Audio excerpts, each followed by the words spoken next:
Oh, hello, being at work listeners. I'm hopping on the feed today, unscripted, to talk about imposter thoughts.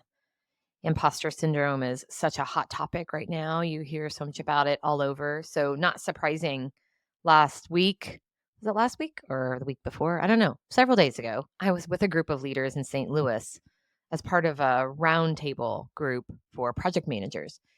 And imposter thoughts naturally come up as we're talking about being more of who we are as leaders. And one of the women in the audience asked me a question that I've gotten a lot, and I have a thought I want to share on it today. And it's the thought I shared with her.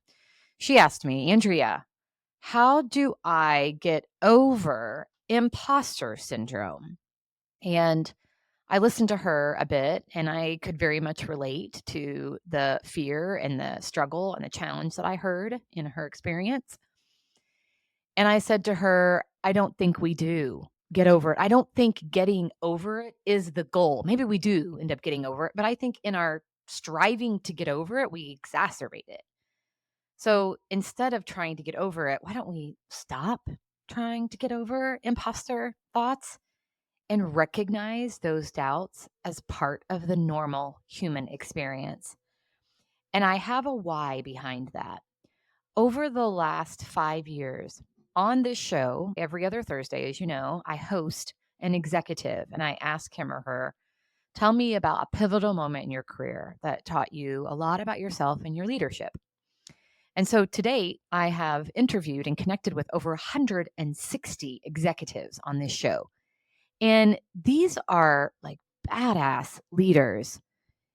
The CHRO of SHRM, for example, the chief microbiologist at AstraZeneca, Jim Kouzis, who's the co-author of the Leadership Challenge and authored over 30 leadership books, Bridget Boyle, who's the head of HR for Roche Diagnostics North America. And I could go on and on and on. All of the guests that we've had on this show are incredible leaders and have risen to an executive level with a lot of influence. But here's the thing, and the reason I tell you this. Every single time I hit the stop button on that record after we are finished the conversation, the first question that guests ask, and it's not always in the same way, sometimes it's a little different, but the sentiment is always the same. They want to know, was that okay? And you know why? Is because every single person walking around in this world, regardless of the level or the expertise or the knowledge or the expert ability, has doubts about themselves.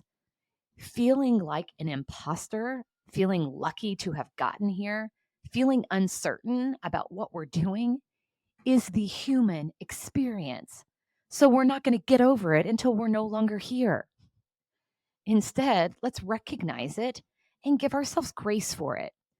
I have done thousands of speaking engagements in my career. And yesterday, I was at a speaking engagement with about 230, I would say, leaders in the audience. And as I started to walk on stage, even though I know my shit, even though I'm confident as a speaker, I felt like, what am I doing? Are they going to think this is stupid? Is this helpful? Is this real? Imposter thoughts popped up. But here's the thing, I get to choose what to do with those thoughts in that moment. I see you there. I see you little lies trying to hook me. But you know what? I'm going to get up on this stage and I'm going to press in and I'm going to open my heart and I'm going to connect with these people and I'm going to freaking bring it. And no doubt, like throughout that event yesterday and situations in our lives, look, it'll keep popping up, right? And then I do it over again. I see you there. Recognize that the doubts that we all feel are just a part of the normal human experience and stop trying to get over imposter thoughts. What a great way to take care of yourself and ultimately each other.